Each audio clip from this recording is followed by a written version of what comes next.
Hello friends, இந்த வீடியோல நம்ம எதை பத்தி பார்க்க போறோம்னா டெம்ப்டிங்.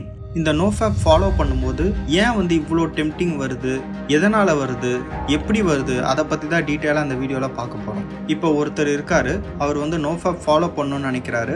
ஸ்டார்ட் பண்ணி நல்லா போயிட்டு இருக்காரு. அந்த ப்ரீவியஸாக பார்த்த படம், அந்த தாட்ஸு எல்லாத்தையுமே மறந்துட்டு ஒரு 10 நாள் நல்லா சந்தோஷமாக நோஃபேப் ஃபாலோ பண்ணி போயிட்டு இருப்பாரு.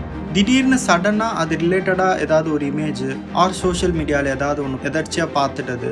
இப்படி பார்த்த பிறகு ஒரு டெம்ப்டிங் வரும். அதாவது ரொம்ப நாள் மறந்து போன விஷயம் வந்து திடீர்னு ஞாபகத்துக்கு வரும். திடீர்னு அது மேலே ஒரு ஆசை வரும். இதை வந்து பார்க்கலாம், ரொம்ப நாள் ஆச்சு பார்க்கலாம், வீட்டில் வேற யாரும் இல்லை, மொபைல் ஃபுல் சார்ஜ் இருக்குது, அதனால நம்ம சந்தோஷமாக பார்க்கலாம் அப்படின்ற ஒரு ஆசை வரும். இது வந்து படங்களுக்கு மட்டும் இல்லை, ஃபுட்டுக்கும் இது வந்து ரிலேட் ஆகும். இப்போ ஆயில் ஃபுட்லாம் சாப்பிடாம நம்ம வந்து கண்ட்ரோலாக இருப்போம். திடீர்னு யூடியூப்ல பார்த்தா ஷார்ட்ஸ் அழகழகா அப்படியே காட்டுவாங்க, பிரியாணி சாப்பிட்ற மாதிரி அப்படியே ஜூம் பண்ணி க்ளோஸ் அப்ல காட்டுவாங்க. அதை பார்க்கும்போது ஒரு டெம்ப்டிங் வரும், ஆசை வரும். அதுக்கப்புறம் வாங்கி சாப்பிட்ருவோம். சாப்பிட்டு வயிறு ஃபுல்லானதுக்கப்புறம் அந்த ஆசை வந்து போயிடும். மறுபடியும் மறுநாள் இல்லை அன்னைக்கு நைட்டு வந்து மறுபடியும் சாப்பிட்லான்னு தோணும். இதே தான் வந்து படம் பார்க்குறதுமே.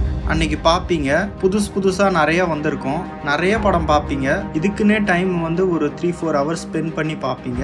அதுக்கப்புறம் எல்லாம் பண்ணி அடித்து முடிச்சு எல்லாம் முடிஞ்ச பிறகு மறுபடியும் கொஞ்ச நேரம் கழிச்சு அது மேலே ஒரு ஆசை வரும். இல்லை மறுநாள் அதே டைமுக்கு ஒரு ஆசை வரும். அதாவது உங்கள் பிரெயினுக்கு வந்து இன்ஸ்டண்ட்டாக ஒரு ஹாப்பினஸ் கிடச்சிக்கிட்டே இருக்கணும், அதாவது ஒரு ப்ளஷர் கிடச்சிக்கிட்டே இருக்கணும். அதான் அதுக்கு வேணும். அதுக்கு வந்து உங்கள் உடம்பை யூஸ் பண்ணிக்குது. யோசிச்சு பாருங்களேன், இதுவே நீங்கள் ஒரு பெரிய சாதனை பண்ணணும், அது வந்து ரொம்ப நாள் சாதனை அப்படின்னு வச்சுக்கோங்களேன். இப்போ நீங்கள் வந்து ஒரு 90 days நோஃபேப் இருக்கணும்னு ஆசைப்படுறீங்க.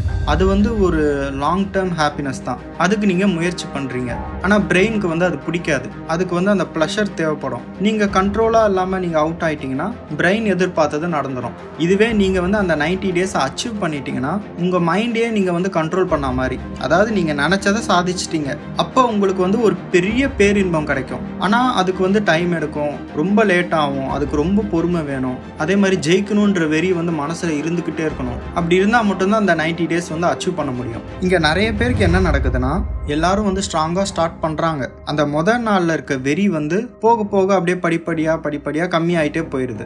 ஒரு கட்டத்தில் சுத்தமாக அது கம்மியான பிறகு அந்த பேட் மைண்டுன்னு இருக்குல்ல, அது வந்து இன்னைக்கு பார்க்கலாம், இன்னைக்கு பண்ணலாம் அப்படின்னு சொல்லும் போது நீங்கள் ஈஸியாக அதில் வந்து விழுந்துடுறீங்க. இதுதான் வந்து அப்படியே ரிப்பீட்டாக நடக்குது. நிறைய பேர் இந்த விஷயத்தில் வந்து தோத்துக்கிட்டே இருக்காங்க. ஃபர்ஸ்ட் வந்து உங்களோட ஆசையை நீங்கள் கண்ட்ரோல் பண்ணணும். அதை கண்ட்ரோல் பண்ணணும்னா நீங்கள் என்ன பண்ணணும், ரொம்ப ஒரு ஸ்ட்ராங்கான பர்சனாக மாறணும். எனக்கு வந்து இந்த இன்ஸ்டன்ட் ஹாப்பினஸ் தேவையில்லை, எனக்கு வந்து லாங் டேர்ம் ஹாப்பினஸ் தான் வேணும், நடுவில் எது வந்தாலும் நான் கவலைப்பட மாட்டேன், நான் பாட்டுக்கு என்னோட கோலை நோக்கி போய்கிட்டே இருப்பேன் அப்படின்ற ஒரு ஸ்ட்ராங்கான மைண்ட் செட் வந்து உங்களுக்கு வரணும். இது வந்து உங்கள் மனசில் டெய்லியுமே இருக்கணும். நீங்கள் ஸ்டார்டிங்கில் ஆரம்ப நாள் மட்டும் நல்லா வெறியாக இருந்துட்டு அதுக்கப்புறம் போக போக அந்த மோட்டிவேஷன் வந்து கம்மியாயிடுச்சுன்னா நீங்கள் ஈஸியாக அவுட் ஆகிடுவீங்க. அதுக்கு தான் என்ன பண்ணணும்னா, டெய்லியுமே நீங்கள் வந்து ஏதாவது ஒரு நோஃபேப் வீடியோ ஆர் ஏதாவது ஒரு மோட்டிவேஷன் வீடியோஸ், இல்லை ஏதாவது ஸ்பிரிச்சுவல் வீடியோஸ், இல்லைனா மெடிடேஷன், அந்த மாதிரி நீங்கள் வந்து பண்ணலாம். நீங்கள் டேஸை வந்து கவுண்ட் பண்ணணும் அவசியம் இல்லை. ஆனால் நீங்கள் டெய்லியுமே வந்து நோஃபேப்காக ஏதாவது ஒரு ஸ்டெப் எடுக்கணும், ஏதாவது ஒன்று பண்ணலாம். உங்களை நீங்கள் பிஸியாக வச்சுக்கிட்டா கூட நீங்கள் நோஃபேப்பில் ஈஸியாக சக்ஸஸ் ஆகலாம்.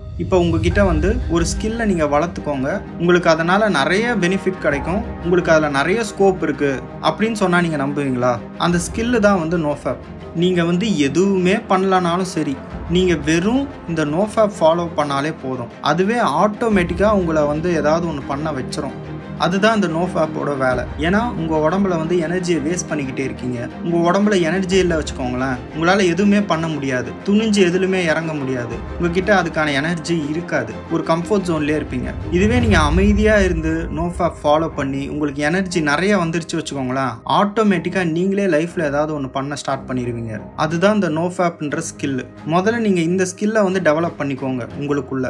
அதுக்கப்புறம் மற்றதெல்லாம் உங்களுக்கு பிடிச்சது படிக்கிறது, அதை பற்றி லேர்ன் பண்ணுறது, அதெல்லாம் நீங்கள் பண்ணிக்கலாம். ஃபஸ்ட்டு உங்களுக்கு வந்து டைம் தேவை, ஓகேவா? நீங்கள் ஒரு விஷயத்தில் ஃபோக்கஸ் பண்ணணும்னா அதுக்கு உங்களுக்கு மெயினாக டைம் தேவை. அந்த டைம் வந்து நீங்கள் எப்படி சேவ் பண்ணலான்னா, ஃபஸ்ட்டு இந்த படம் பார்க்கறதுலேருந்து வெளியே வாங்க. அதுலேருந்து நீங்கள் வெளியே வந்துட்டாலே உங்களுக்கு ஒரு 3 hours 4 hours கிட்ட உங்களுக்கு டைம் கிடைக்கும். அந்த டைமில் நீங்கள் வந்து ஃபோக்கஸ்டாக நீங்கள் உங்களுக்கு பிடிச்சது ஏதாவது ஒன்று பண்ணலாம், இல்லை பிடிச்சது ஏதாவது ஒன்று கற்றுக்கலாம், இல்லை யூடியூப் சேனல் ஏதாவது ஒன்று ஸ்டார்ட் பண்ணலாம், அதில் வீடியோஸ் போடலாம், இல்லை ஏதாவது மோட்டிவேஷன் மோட்டிவேஷனல் வீடியோஸ் பார்க்கலாம், இல்லை நிறைய விஷயம் வந்து லேர்ன் பண்ணலாம். இந்த மாதிரி நீங்கள் யூஸ்ஃபுல்லாக நிறைய விஷயம் பண்ணலாம். அதுக்கு ஃபஸ்ட்டு நீங்கள் வந்து டைமை சேவ் பண்ணணும். டைமை சேவ் பண்ணணும்னா படம் பார்க்கக்கூடாது, அடிக்கக்கூடாது.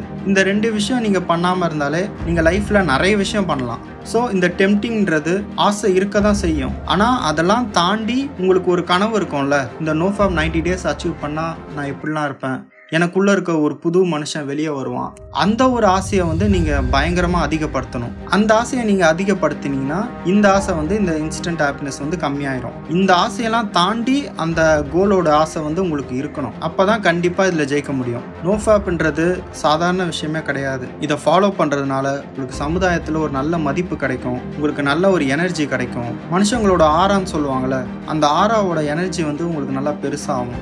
ஸ்பிரிச்சுவலாக உங்களுக்கு நிறைய விஷயம் உங்கள் லைஃப்பில் கிடைக்கும். இந்த மாதிரி ஏகப்பட்ட விஷயங்கள் வந்து உங்களுக்கு கிடைக்கும். அதுக்கு தான் நீங்கள் எது ஃபாலோ பண்ணுறீங்களோ இல்லையோ ஃபஸ்ட்டு இந்த விஷயத்தில் ஃபோக்கஸ் பண்ணுங்கள். ஏன்னா நீங்கள் இந்த விஷயத்தில் ஃபோக்கஸ் பண்ணாதான் உங்களால் அடுத்த விஷயமே செய்ய முடியும். உங்களுக்கு எல்லாமே தடையாக இருக்குது யோசிச்சு பாருங்களேன், இந்த ஒரு விஷயம் மட்டும்தான். மற்றபடி உங்களுக்கு லைஃப்பில் எந்த தடையும் இருக்காது. அதனால் இந்த நோஃபேப்க்கு வந்து முக்கியத்துவம் கொடுங்க.